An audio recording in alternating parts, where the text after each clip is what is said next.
Not every frickin' road can take you where you're going. Some of them are actually headed in the wrong frickin' direction.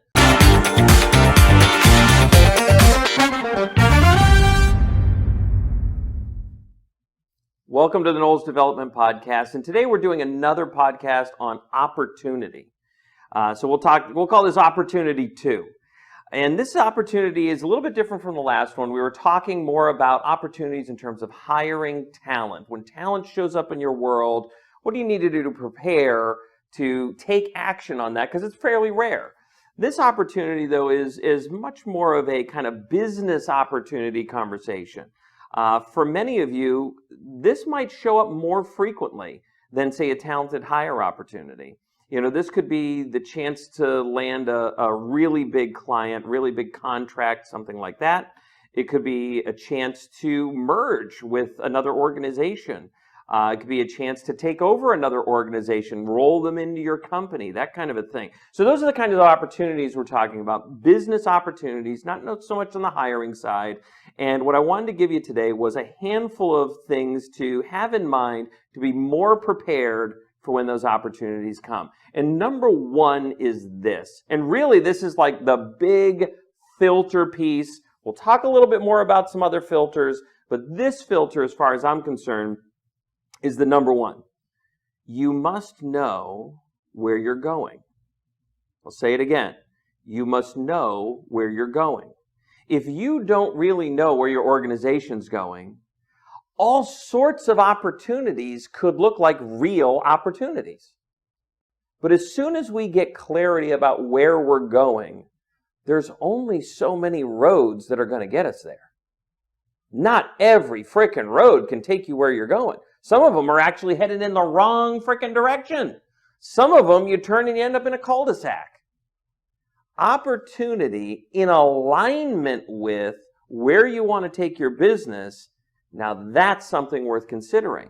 But you've really got to be clear about where it is that you want to go. And when I talk about where am I going, I'm not talking next 6 months. I'm talking 5 years out minimum. 5 years out, main purpose for me is a couple of things. One, you get to let go of the baggage of today.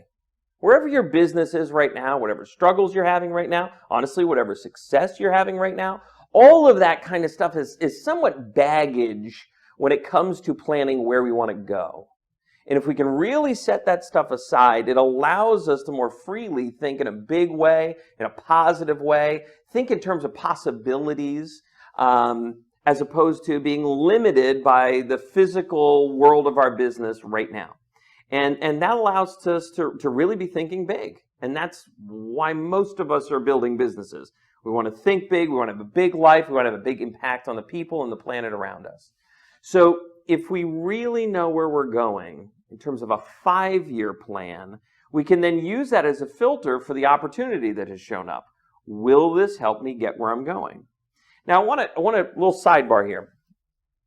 There's a couple of leadership gurus who are actually starting to talk about the 5-year plan and how that's too far out because the world is changing too quickly.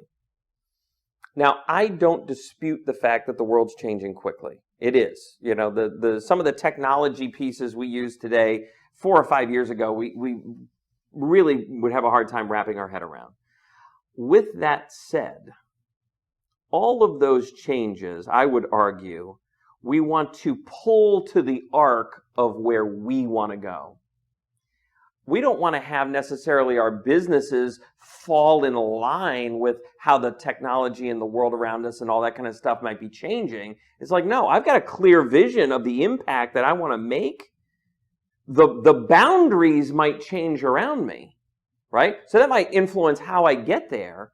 But at the end of the day, that's where I want to go. And I'm going to frickin' get there. So the world changing to some extent, obviously there's some major things that we could say, well, Brad, what if this, what if that? Okay.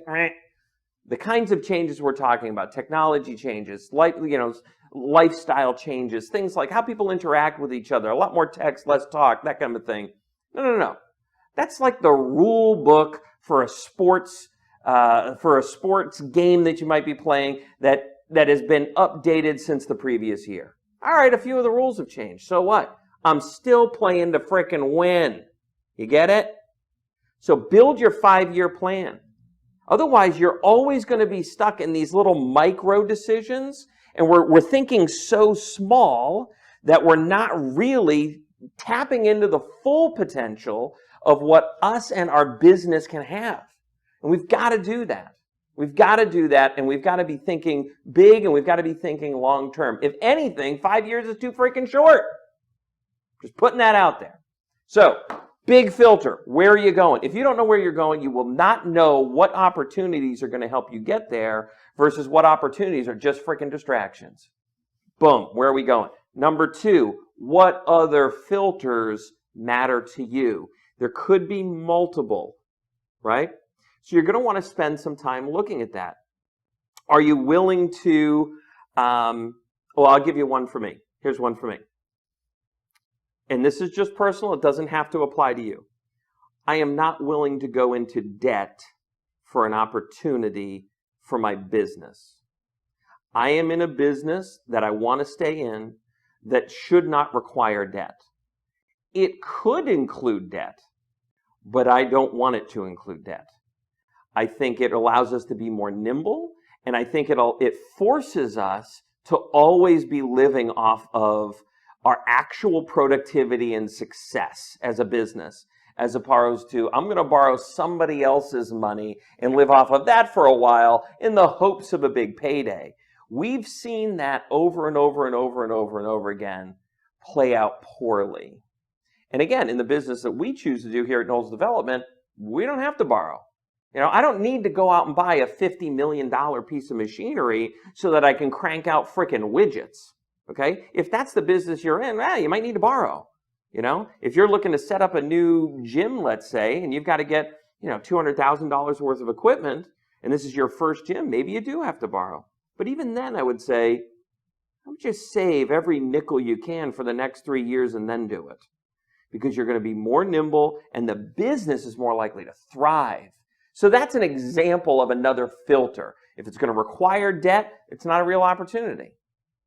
So how do I go about it where the debt isn't necessarily a piece of the equation? If I can't figure that out, I got to say no to the opportunity because that's a filter that I've built in. What are your other filters when it comes to opportunity? And how will you discern which ones are perhaps a little bit negotiable, which ones aren't? If it's a real filter, I would argue it's a non-negotiable. It's a non-negotiable for you, and that just helps you do one thing. Make the decisions quicker. When we talk about these kinds of business opportunity, you need to be able to have some time to do your due diligence, right? So I want to set that time frame aside. Sometimes that could take a fair amount of time if it's something that's really out of the blue. If it's something that's related to your business, but not really, so you got a learning curve there, that kind of a thing. But if it's something really, truly within your wheelhouse, your due diligence period could be 24 hours. Your negotiation period or filter period could be a few hours.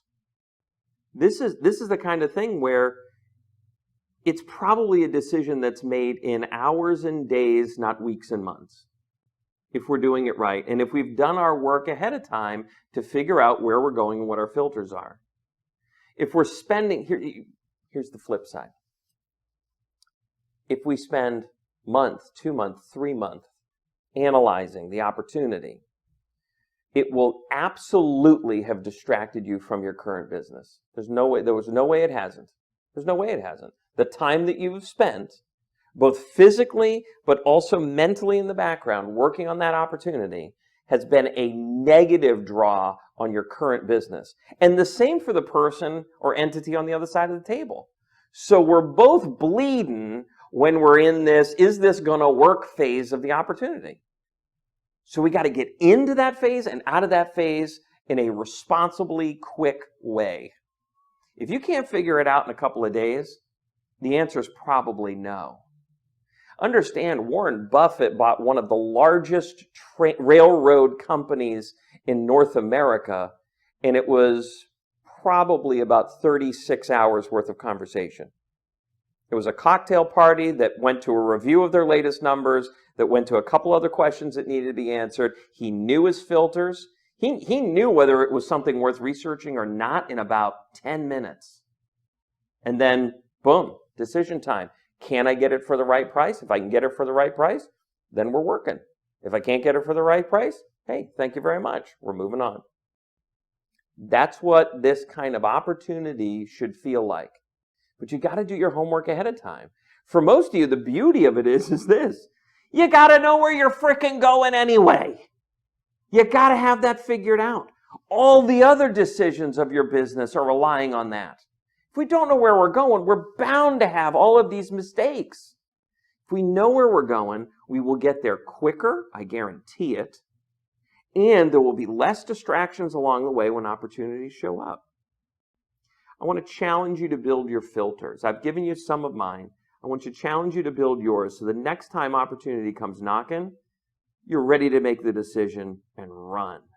We'll talk to you next time. Bye-bye.